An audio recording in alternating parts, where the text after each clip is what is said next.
किसी भी तरह का एक्शन लेने से पहले मुझे थोड़ी और जानकारी बटोरनी होगी। ये मगरमच्छ दिन के समय कहाँ होते हैं? मगरमच्छों का पता लगाने के लिए अब हम इस जहाज में हैं।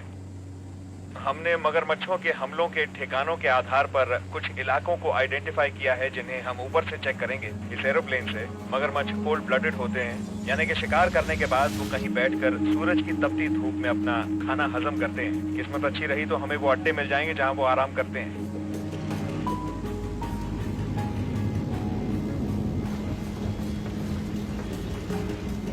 ऊपर से देखने पर पता चलता है कि ये मगरमच्छों के लिए परफेक्ट जगह क्यों है। मगर यहाँ सिर्फ मगरमच्छ ही नहीं रहते। मछुआरों का गांव है। इंसान मगरमच्छ के घर में घुस आए हैं। मगरमच्छ और इंसान एक दूसरे के बहुत करीब रहते हैं। ये एक खतरनाक कॉम्बिनेशन है।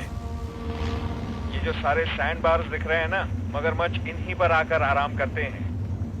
देखकर पता चलता है कि इन आइलैंड्स पर ये मगरमच्छ छोटे छोटे ग्रुप्स में रहते हैं। कभी कभार तो हमें कोई भी मगरमच्छ नहीं दिखता है, फिर अचानक 3 या 4 मगरमच्छ एक साथ दिख जाते हैं। मगरमच्छ अपने इलाके के उस्ताद होते हैं। वो माहौल में बखूबी घुल जाते हैं, जिससे उन्हें ढूंढ पाना लगभग नामुमकिन हो जाता है।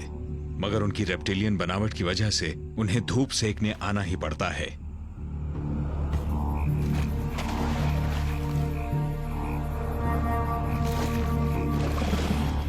मगरमच्छ को ढेर सारा कवर पसंद है, जहां पास में गहरा पानी हो और धूप सेकने के लिए सूखी जमीन हो।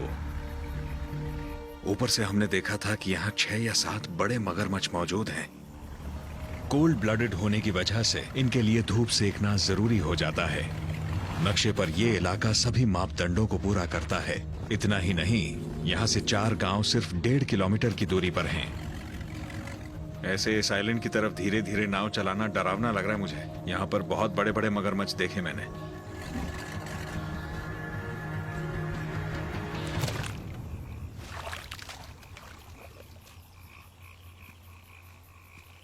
ये देखिए, यहाँ मगरमच्छ के पैरों के निशान हैं। ये एक बड़े मगरमच्छ के पैरों के निशान है। इस निशान का साइज देखिए जरा। ये पैर के पिछले हिस्से का निशान है और आप उसके पैर के ये स्केल्स देख सकते हैं।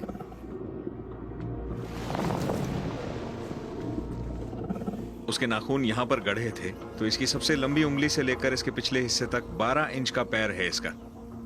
ये एक बहुत बड़ा मगरमच्छ है। मैंने यहाँ मगरमच्छ के हाथों एक औरत की जान जाते हुए देखी है।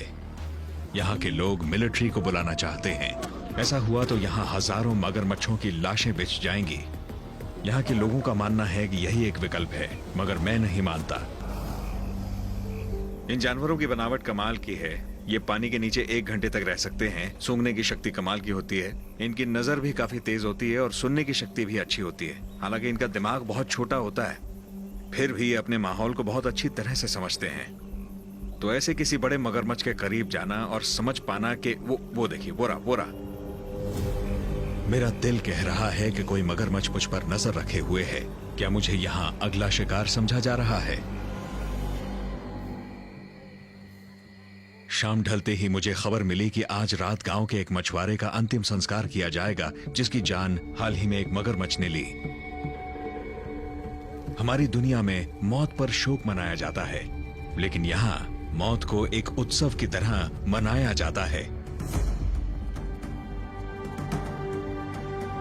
हालांकि धरती का यह हिस्सा नक्शे पर ठीक से दिखेगा भी नहीं, मगर इन लोगों के लिए ये इनकी दुनिया है और ये लोग आज एक मछुआरे की जिंदगी का उत्सव मना रहे हैं। ज़म्बेज़ी नदी इस मछुआरे की जिंदगी थी और इसकी मौत का कारण भी।